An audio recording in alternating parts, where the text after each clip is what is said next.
दोस्तों, आज है 25 मार्च, मंगलवार का दिन। अयोध्या के रखवारे प्रभु श्री राम के परम भक्त हनुमान जी का दिन। साथ ही पाप मोचनी एकादशी श्रीमन नारायण श्री हरि विष्णु भगवान के व्रत का दिन है। मैं पाप मोचनी एकादशी व्रत की हूँ और भगवान श्रीमन नारायण श्री हरि विष्णु को श्रद्धा क्षमता के अनुसार पूजन करके भोग लगाकर भोग आरती की हूँ।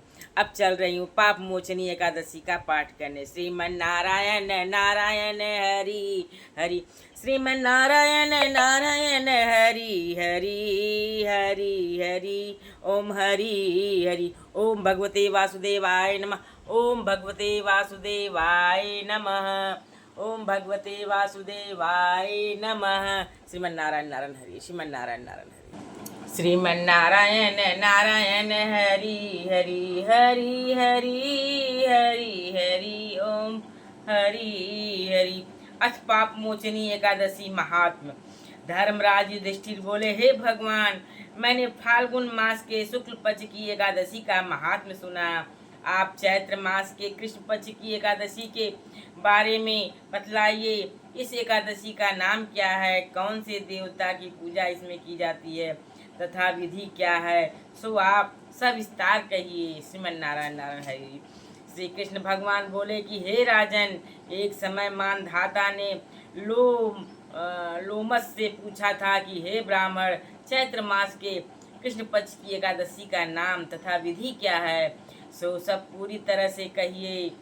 लोमस जी बोले, हे राजन, चैत्र मास के कृष्ण पक्ष की एकादशी का नाम पाप मोचनी एकादशी है। मनुष्यों के अनेक पाप इसके व्रत के प्रभाव से नष्ट हो जाते हैं। इसकी कथा इस प्रकार है। प्राचीन समय में चैत्रथ नामक एक वन था। अप्सराएं उसमें वास करती थी। हर समय वहाँ बसंत रहता था, अर्थात उस जगह सदैव प्रत्येक तरह के पुष्प खिले रहते थे। गंधर्व कन्याएं उस जगह निश्चरों के साथ विहार करती थीं। इंद्र अन्य देवताओं के साथ उस वन में क्रीड़ा करता था। एक मेधावी नामक मुनि उस वन में तपस्या करते थे, जो शिव भक्त थे। मंजू घोषा नामक एक अप्सरा उनको मोहित करने के लिए एक दिन वीणा बजाकर मधुर मधुर गाने लगी। शिव के शत्रु अनंग कामदेव भी उस समय शिव भक्त मेधावी मुनि को जीतने के लिए तैयार हुए। उस सुंदर अप्सरा के भ्रूण को कामदेव ने धनुष बनाया, कटाक्ष को उसकी प्रत्यंचा डोरी बनाई, उसके नेत्रों को बाण बनाया और पूंछों को पूरी बनाया। उस मंजू घोषा अप्सरा को सेनापति बनाया। इस तरह कामदेव अपने शत्रु शिव भक्त को जीतने के लिए तैयार हुआ। मेधावी मुनि भी उसी समय युवा तथा हृष्ट पुष्ट थे। उन्होंने यज्ञोपवीत तथा दंड धारण कर रखा था। वे दूसरे कामदेव के समान वहाँ शोभित थे। कामदेव के बस में की हुई मंजू घोषा ने उन मुनि के समीप धीरे धीरे मधुर वाणी से वीणा पर गाना शुरू किया। मंजू घोषा के मधुर गान तथा उसके सौंदर्य पर मेधावी मुनि भी मोहित हो गए। वह अप्सरा उस मुनि को कामदेव से पीड़ित जानकर इस प्रकार उनसे आलिंगन करने लगी कि जिस प्रकार वायु के प्रभाव से लता वृक्ष से आलिंगन करती है। उसके सौंदर्य पर मोहित होकर वह मुनि शिव रहस्य को भूल गए और काम के वशीभूत होकर उसके साथ रमण करने लगे। उस मुनि को काम से वशीभूत होने के कारण दिन रात्रि का कुछ भी ध्यान न रहा और बहुत समय तक रमण करते रहे। एक दिन मंजू घोषा मुनि से बोली, हे मुनि, अब मुझे बहुत समय हो गया है, स्वर्ग जाने की आज्ञा दीजिए। ऐसे वचनों को सुनकर उस अप्सरा से मुनि बोले, हे सुंदरी, तू तो आज इसी संध्या को आई है, अभी प्रातः काल तक ठहरो। मुनि के ऐसे वचनों को सुनकर वह अप्सरा उनके साथ रमण करने लगी और बहुत समय बिता दिया। फिर उसने मुनि से कहा, हे मुनिदेव, आप मुझे अब स्वर्ग जाने की आज्ञा दीजिए। मुनि बोले, अरे अभी तो कुछ भी समय नहीं हुआ है, कुछ देर और ठहर। वह अप्सरा इस पर बोली, हे मुनि, आपकी रात्रि तो बहुत लंबी है, अब आप सोचिए कि आपके पास आए मुझे कितना समय हो गया। उस अप्सरा के वचनों को सुनकर मुनि को ज्ञान प्राप्त हुआ और समय का विस्तार करने लगी। जब रमण करने के समय का प्रमाण 57 वर्ष 7 माह 3 दिन ज्ञात हुआ। तो वे उस अप्सरा को काल का रूप समझने लगे और वह महान क्रोधित हुए और तब नाश करने वाली अप्सरा की तरफ देखने लगे। उनके आधर कांपने लगे और इंद्रियां व्याकुल होने लगी। वह मुनि उस अप्सरा से बोले, रे दुष्टे, मेरे तप को नष्ट करने वाली, तू अब मेरे श्राप से पिशाचिनी हो जा। तू महान पापिनी और दुराचारिणी है, तुझे धिक्कार है। उस मुनि के क्रोध युक्त श्राप से वह पिशाचिनी हो गई। तब वह हाथ जोड़े बोली, हे मुनि, अब क्रोध को त्याग कर मुझ पर प्रसन्न हो जाइए, इस श्राप का निवारण बताइए। विद्वानों ने कहा है कि साधुओं की संगति मुक्ति देने वाली है, इसलिए मेरे तो बहुत वर्ष आपके साथ व्यतीत हुए हैं, अतः आप मुझ पर प्रसन्न हो जाइए। मुनि को तब कुछ शांति मिली और उस पिशाचिनी से बोले, रे दुष्टे, मेरा तूने बड़ा अहित किया है, फिर भी मैं श्राप से छूटने का उपाय बतलाता हूँ। चैत्र मास शुक्ल कृष्ण पक्ष की एकादशी का नाम पाप मोचनी एकादशी है। उस एकादशी का व्रत करने से तू पिशाचनी की देह से छूट जाएगी। इस प्रकार मुनि ने उसको समस्त विधि आदि बतला दी और अपने पिता च्वैन ऋषि के पास अपने पापों के प्रायश्चित के लिए गए।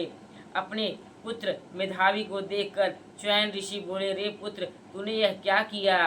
तेरे समस्त तप नष्ट हो गए हैं। मेधावी बोले, हे पिताजी, मैंने बहुत बड़ा पाप किया है, उसके छूटने का कोई उपाय आप बतलाइए। च्वैन ऋषि बोले, हे तात, तू चैत्र मास के कृष्ण पक्ष की पापमोचनी नाम की एकादशी का विधि तथा भक्ति पूर्वक व्रत करो, तुम्हारे ये समस्त पाप इससे नष्ट हो जाएंगे। मेधावी ऋषि ने पिता के वचनों को सुनकर पापमोचनी एकादशी का विधि पूर्वक व्रत किया।